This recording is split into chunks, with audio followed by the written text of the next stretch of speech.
بسم اللہ الرحمن الرحیم۔ حضرت ہود علیہ السلام نے قوم عاد کی ہدایت کے لیے بہت کوشش کی، لیکن ان لوگوں نے آپ علیہ السلام کی نصیحتوں کو قبول کرنے کے بجائے بت پرستی اختیار کر لی اور آپ علیہ السلام کو نبی ماننے سے انکار کیا۔ عاد عرب کے ایک علاقے احقاف میں آباد تھے۔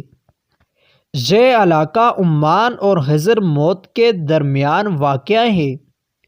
یہ لوگ بڑی قد و قامت کے مالک تھے، بہت زیادہ طاقتور تھے، کمزوروں پر ظلم و ستم کرتے تھے۔ ایک دن آپ علیہ السلام نے اپنی قوم سے کہا کہ میں تم سے اس تبلیغ پر کوئی اجرت نہیں مانگتا، میرا اجر میرا اللہ دے گا۔ اے میری قوم، اللہ تعالیٰ سے معافی مانگو، وہ تم پر بارش برسائے گا اور تمہیں مزید طاقتور بنا دے گا۔ مجرم بن کر منہ نہ موڑو، اللہ سے ڈرو اور میری بات مانو۔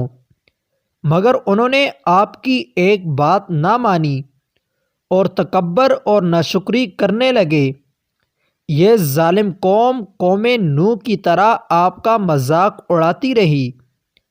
آخر ہود علیہ السلام نے اللہ سے مدد مانگی۔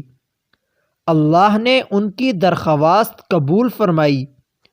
قوم عاد کی نافرمانی کی وجہ سے اللہ نے پہلے اس پر بارشیں روک دی، تمام فصل اور درخت جل گئے۔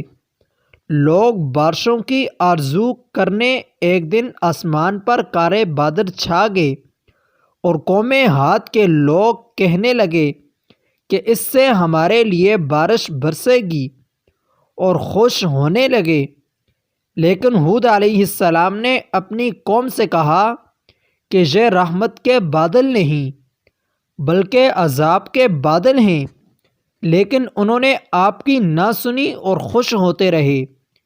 کچھ دیر بعد تک ہوائیں چلنے لگی جس کی رفتار اتنی تیز تھی کہ گھوڑوں اور مویشیوں کو ایک دوسرے طرف لے جاتی۔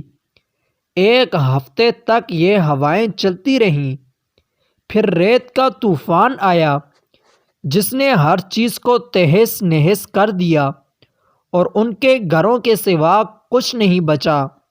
قرآن مجید میں ارشاد ہے، ہم نے ایک مسلسل نحوست کے دن میں ان پر تیز آندھی والی ہوا چھوڑ دی تھی جو لوگوں کو اس طرح اکھاڑ پھینک دیتی تھی جیسے کھجور کے اکھڑے ہوئے درخت کے تنے ہوں۔ اب کیا ان میں سے کوئی بچا ہوا نظر آتا ہے؟ اور ہود علیہ السلام کے ساتھ جو لوگ ایمان لائے تھے ان کو بچا لیا۔